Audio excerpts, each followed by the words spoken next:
Сега ще ви покажем Илияс от Ясен, колко работливо момче. Ела, сега ще ти дам една работа.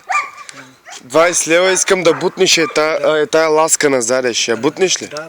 А? Да. Ай, бутни. Ама не напреде, назаде само. Назаде, само нататък, нагоре.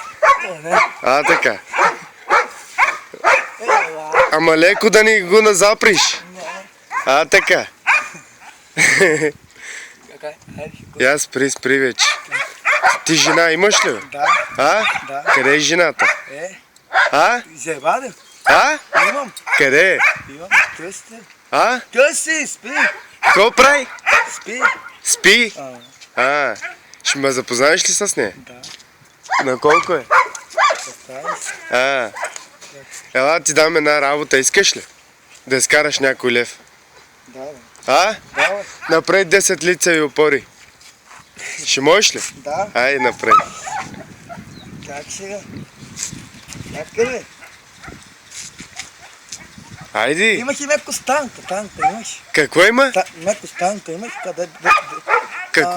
Де си прави тако, Какво се прави? Има ли станка? Штанга? Искаш да дигаш трабили, железа ли искаш? Мускули да правиш? Къде вземи онова парно, да видим дали ще можеш да дигаш. Това ли? Да. Да. Аз ли?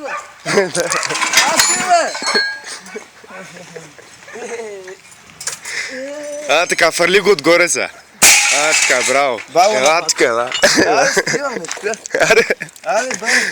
Сега ти, чакай малко, той кончи от твоето ли или си го откраднал от някъде? Малко, бързо. Ти кога ще дойдеш пак? Сезон. Ти слушаш ли?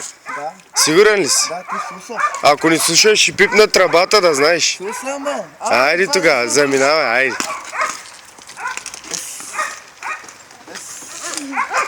Аз стила да си пап. Я кажи прахосмукачка. Ниндза.